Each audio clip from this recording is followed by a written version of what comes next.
No juzguéis para que no seáis juzgados, porque con el juicio con que juzgáis, seréis juzgados. Y con la medida con que medís, os será medido. ¿Y por qué miras la paja que está en el ojo de tu hermano y no echas de ver la viga que está en tu propio ojo? ¿O cómo dirás tú a tu hermano, déjame sacar la paja de tu ojo, y he aquí la viga en el ojo tuyo? Hipócrita, saca primero la viga de tu propio ojo y entonces verás bien para sacar la paja del ojo de tu hermano. Hola amigos, un saludo especial. Qué alegría poder seguir con ustedes compartiendo pensamientos e instrucciones para la vida práctica que se encuentran registrados en el manual de instrucciones, lo que se conoce tradicionalmente como la Biblia.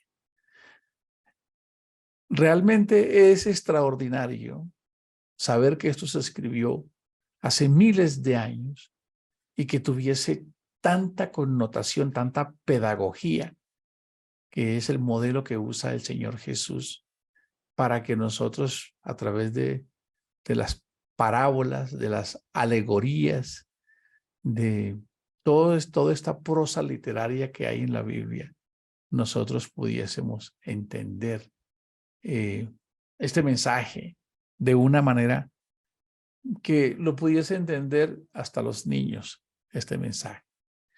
Y hoy nos enfilamos en el capítulo 7, que es donde se cierra como la reafirmación de lo que se conoce como la ley del monte del Sinaí, que ya todos sabemos que obedecía a una teocracia, es decir, a un gobierno dirigido por Dios. Era una teocracia material totalmente, por eso habían impuestos.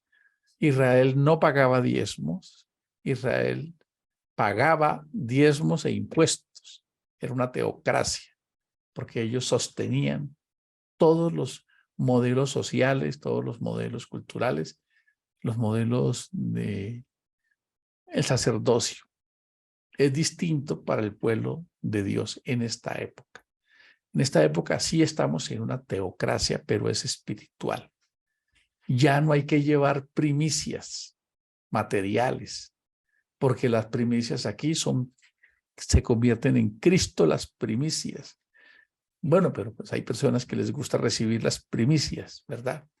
Pero bíblicamente, para la gracia, Cristo, las primicias, los que son de Cristo en su venida. Todo se convierte en un proceso espiritual para esta época. Por eso, el apóstol Pablo tiene que sentar las bases de un nuevo modelo, no doctrinal, escuchen esto, no doctrinal ni profético, sino de conducta y comportamiento. Porque él se enfrenta a muchas circunstancias que no estaban legisladas, el juzgar a los demás, el no trabajar, las doctrinas erradas, el desánimo, la crítica, el no creer en Dios, el desertar de la fe. Así que el apóstol Pablo tiene que empezar a colocar unos códigos de comportamiento. Y es lo que debemos rescatar. Siempre que leamos un tema que se encuentra en las epístolas, nos preguntamos si eso fue un tema que está en los evangelios, porque ahí nos va a permitir tener claridad. Las enseñanzas centrales las dio el maestro de maestros en 4 cronologías, en 4 historias independientes que permiten confrontarlas mutuamente, y eso nos permite dar claridad. ¿Qué tenemos aquí hoy en el capítulo 7? Algo que se llama no juzguéis para que no seáis juzgados. Cada día, cuando logramos hacer una correcta interpretación de estos textos bíblicos, nos damos cuenta que esto no es para vivir en el reino de los cielos, sino que es para acertar al blanco y vivir de la manera correcta en mi forma de pensar, en mi forma de sentir y en mi forma de hablar y en mi forma de comportar. Esa es la forma en que se mide el liderazgo de una persona. Cuando sabe conducirse a sí mismo, cuando se autogestiona, se autorregula y puede evitar convertirse en el obstáculo, en un adversario para otro. No voy a recordarles el significado de adversario para que ninguno se asuste, porque adversario, nosotros podemos ser adversarios en algún momento para que alguien avance. Así que este modelo que Jesús, nuestro Señor Jesús, nos enseña, es una profunda cátedra de comportamiento humano y de conducta, que no las hemos colocado en práctica, y esa es la razón de la problemática social que vivimos. Él no nos dejó a nosotros sin una guía. Es impresionante los postulados que Él nos dejó como normas de convivencia para que nosotros pudiésemos reflejar a través de la forma en que nos relacionábamos nuestro carácter. Nuestras acciones, nuestras actitudes, nuestras conversaciones y comportamientos reflejan nuestro ser interior.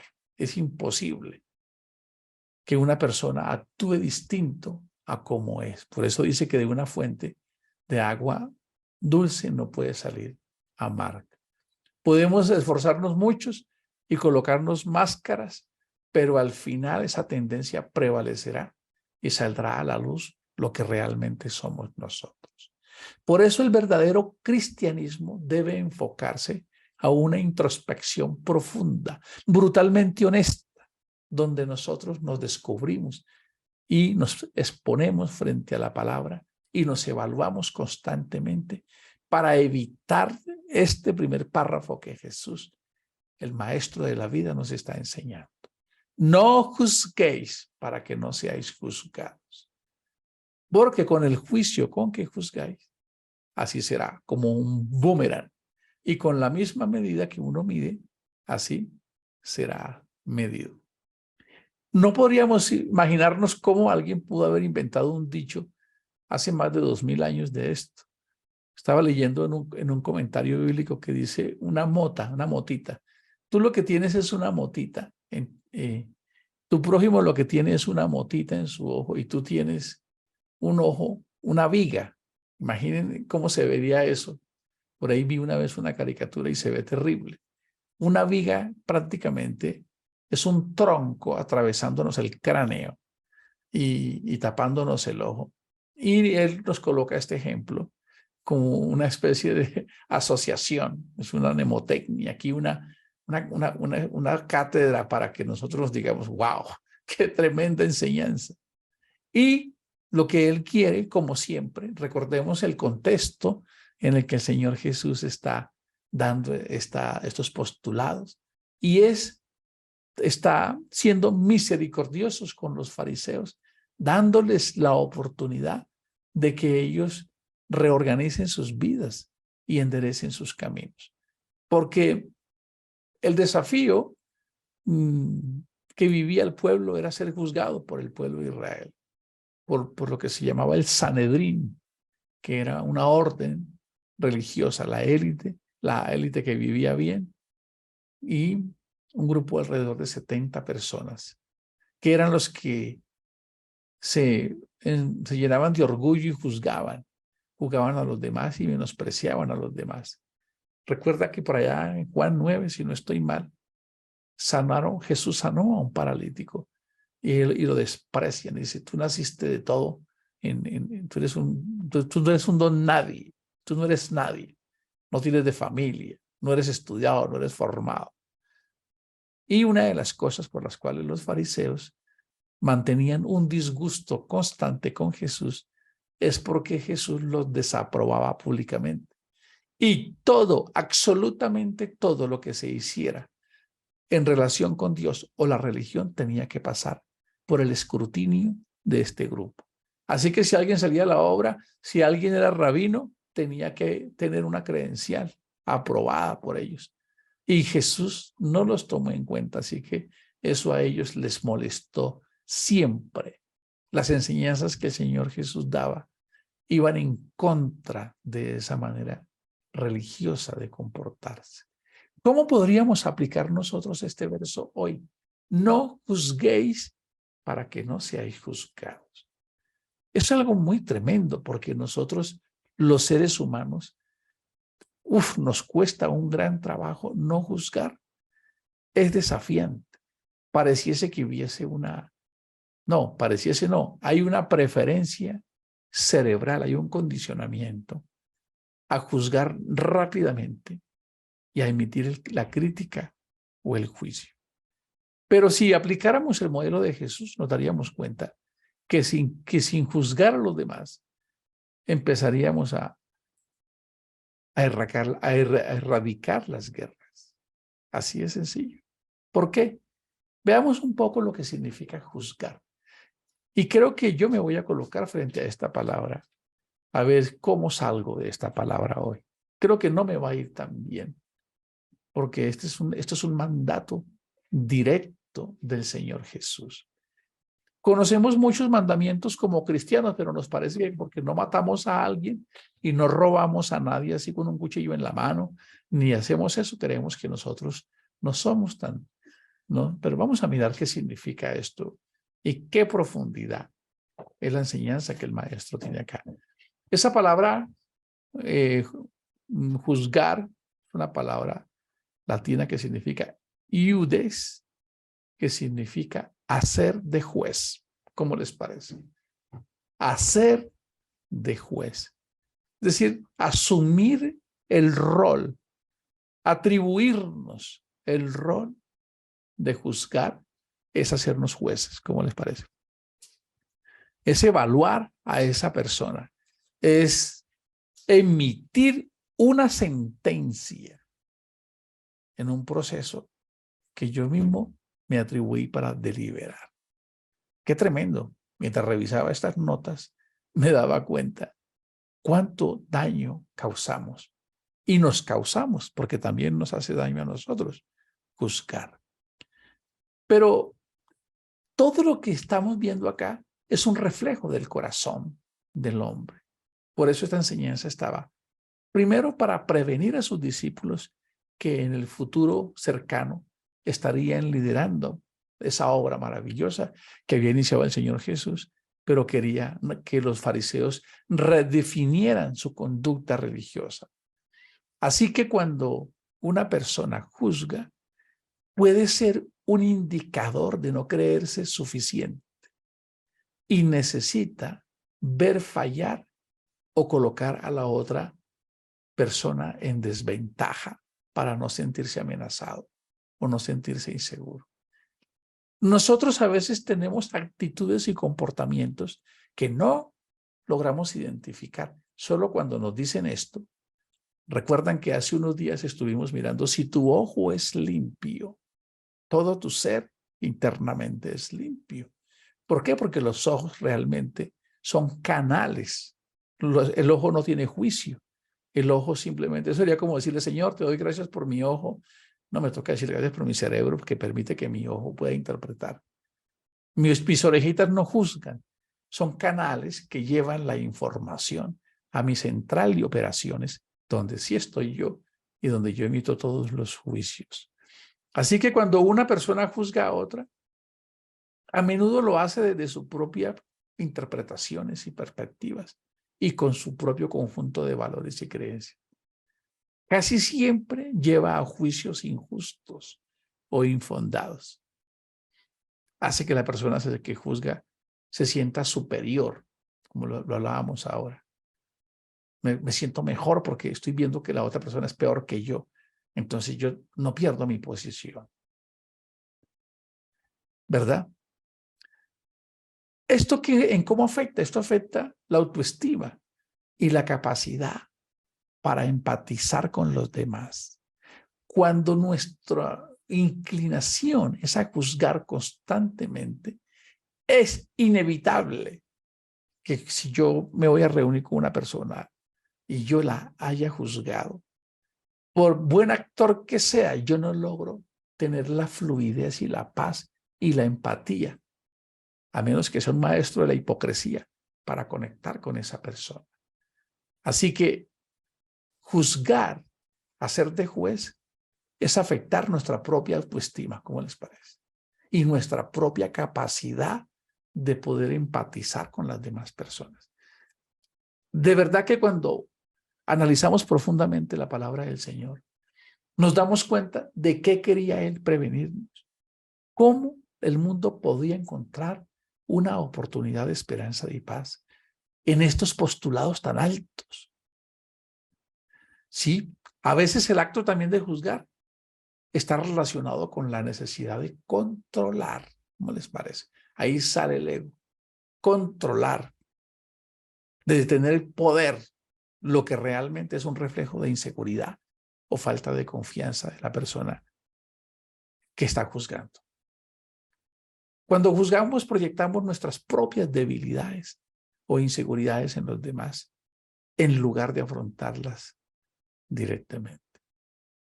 Qué tremenda estas enseñanzas de Jesús para que pudiésemos vivir. En resumen, podemos decir que la forma en que una persona juzga puede ser el reflejo de su propio carácter, de su estructura, de lo que es por dentro. Porque no puede reaccionar de otra manera, porque eso está incorporado en sus hábitos de pensamiento y en sus hábitos de sentimiento. Nos volvemos expertos en criticar y en la evaluación negativa. Y esto causa una barrera emocional. Si la persona que estamos juzgando se entera, ya la estamos lesionando. Nos estamos convirtiendo en su verdugo. Nos estamos convirtiendo en una carga. ¿Sí te ha pasado que alguna vez escuchas que fulano te estaba criticando y te hace ver esa falla? Puede ser que nos hayamos equivocado. En lugar de ayudarnos, es como duplicar el impacto negativo en nosotros. Y eso es lo que hemos venido compartiendo en este mensaje de Jesús. Hazte cargo de tu vida y libera al entorno de ti.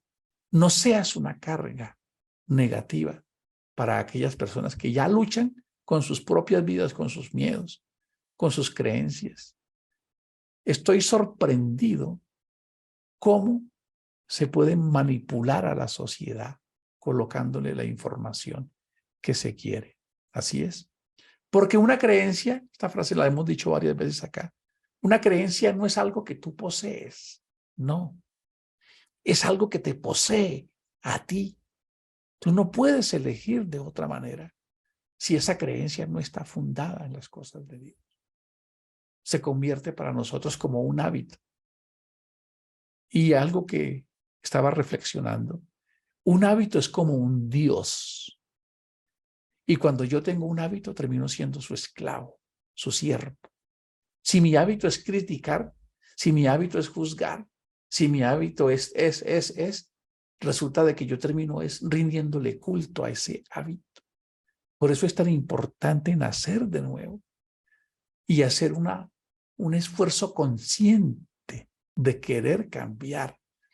El cristianismo piensa que el Espíritu de Dios le va a transformar la actitud y el mal genio y las pataletas y el ego. No, el Espíritu de Dios no secuestra al Hijo de Dios.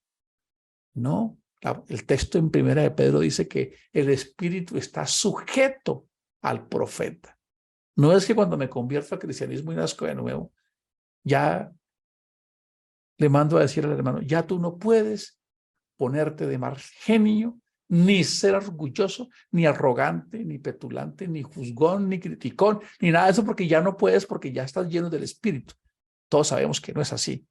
Es más, muchos nos hemos defraudado, porque lo creímos tan literalmente, pero nos dimos cuenta que seguíamos siendo los mismos. Solo que ahora tenemos la posibilidad de elegir qué tipo de actitudes y de comportamientos queremos elegir. No hemos logrado entender que cuando nacemos de nuevo, como todo niño que nace, tiene que volver a aprender a ver, a interpretar lo que ve, a decodificar lo que escucha, a saber hablar, a caminar. Así empezamos. El único que nació adulto fue Adán. Pero nosotros como cristianos tenemos que aprender también nuevamente a ver, a escuchar, a hablar y a caminar. Y de la misma manera que quedaron programadas emociones en la parte física, si empezamos mal, terminamos mal. Si es un evangelio basado en el juicio, en el temor, en el miedo, en el engaño, en la reciprocidad, un evangelio transaccional donde yo le doy a Dios para que Él me dé, tenemos un gran desafío que enfrentar. Así que esta enseñanza es muy poderosa porque yo todavía sigo juzgando. ¡Wow! Qué tremenda esta palabra, cómo nos desnuda. Parece cual bisturí de cirujano que corta el tejido más profundo para dejar entrever el tumor. Hoy yo quiero extirpar ese tumor y quiero hacer un esfuerzo consciente para no criticar a mi hermano. Pero es triste porque también hay una autocrítica y a veces somos verdugos de nosotros mismos, somos implacables con el pasado, no nos perdonamos. Así que lo que el Señor Jesús está dando es una cátedra tan alta de amar al prójimo, de inteligencia social y que no ha sido enseñada. Por eso queremos ser promotores de este mensaje. Queremos ser promotores y colocarnos en primera fila y decir, los más necesitados somos nosotros. Pero no queremos cometer los mismos errores. Pero sí queremos decir, conozco el camino. No he salido totalmente de él, pero ya di los primeros pasos. Ya me conozco. Ya sé cuáles son mis áreas débiles donde yo necesito nacer de nuevo, fortalecerlo. Así que no podemos seguir juzgándonos ni juzgando a los demás. Primero, ¿por qué? Porque no conocemos la condición y la situación por la cual esa persona está actuando. Puede que nosotros interpretemos que está mal, pero Dios conoce realmente en el mundo invisible cuánta carga, cuánta presión, cuánto coeficiente emocional tenga esa persona o no. Así que lo primero que tenemos que tener es misericordia. Siempre cuando algo no nos guste de una persona. Recordemos que mise significa cerca y cordia, corazón, cardio. Que nuestras acciones sean como las de Jesús, que salen cerca del corazón. Así que no conocemos la condición y situación de la persona. Ah, pero es que ese hermano no hace. Ah, pero es que ese hermano no ayuda. Ah, pero es que ese hermano... No sabemos su condición. Y nuestra tarea no es ser un juez que le dicta una sentencia, aunque nos da unas ganas constantemente de hacerlo. 2, nos priva de promover la paz y la unión. Juzgar zanja la relación. Y una persona que juzga es una persona que tiene problemas para empatizar y mantener relaciones fuertes, sanas y duraderas. De verdad que me sorprendo de esto que enseña Jesús. Qué emocionante es esto. Esto es lo que debemos estar enseñando en los colegios, en las universidades, en las empresas, en todo lugar. Esto nos enseña a ser maduros, a ser resilientes, un poco a la crítica, no ser tan frágiles. Pasa algo y creemos que todo el mundo está centrando en nosotros y nos están atacando. 3, vamos en contra del segundo mandamiento de amar al prójimo. Cuando juzgamos a alguien, lo estamos sentenciando y estamos quebrantando ese mandamiento maravilloso de amar al prójimo y por ende de amarme a mí, como ya lo vimos. Y 4, para concluir este mensaje, me ha impactado este tema de esta mañana, porque me ha descubierto lo criticón que soy todavía, lo juzgón que soy todavía. Y quisiera comprometerme conmigo mismo a trabajar en esta área, en ser más misericordioso, más empático con mi entorno. Juzgar nos priva la oportunidad de admirar a alguien. ¿Sabían eso? Cuando juzgo a alguien, anulo mi posibilidad de ver rasgos positivos, de ver virtudes en otra persona. De manera que cuando yo juzgo a alguien, dejo de admirarlo. Si yo juzgo a mi esposa, a mi esposo y a mis hijos, y mi constante es una inclinación a juzgar, nubla mi capacidad de ver las virtudes. Por ende, me imposibilita para amarlo. Por eso hay personas que les cuesta tanto trabajo aceptar a ese esposo o a esa esposa que tiene, porque su principio dominante es ver solo lo negativo y juzgar o juzgarla. Y cuando nuestro enfoque está en eso, se vuelven relaciones desgastadas y frías. Parecen formalismos de tú haces esto y yo hago lo otro. Qué increíble es esto. Así es. Cuando juzgamos, negamos la oportunidad de admirar cuando juzgamos. Y cuando no admiramos a alguien, es porque nuestro enfoque está en lo negativo. Tenemos que revisarnos. Sea este mensaje para ti, Gio, y para todos los que lo escuchan, si tu preferencia, si tu principio dominante es la crítica para juzgar, porque ahí entonces deberíamos enfocar nuestra atención y relacionarnos con Dios para que nos ayude a trascender eso, pero nos toca a nosotros colocar el corazón y el esfuerzo consciente para hacerlo. Porque entonces nosotros mismos nos estamos negando de tener el atributo más grande que nos permite vivir en paz. Y es la capacidad de amar. Además de que nos dice, no juzgues porque de la misma manera tú serás juzgado.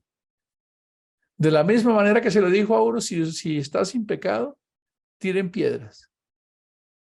Pero si yo no soy eso, ¿con qué autoridad puedo juzgar? Es lo que dice Jesús. Muchas veces tú estás mirando una motita en el ojo de otro y no te has dado cuenta que todos están viendo que tú tienes una viga en tu ojo. ¡Wow! Señor, yo te doy gracias porque creo que tengo una viga enorme en mí y te pido que me ayudes a cambiar. Y sí quiero comprometerme conmigo mismo y con mis amigos y hermanos para no juzgarlos, para hacer lo que es agradable delante de ti. Gracias, Señor. Amén. Wow.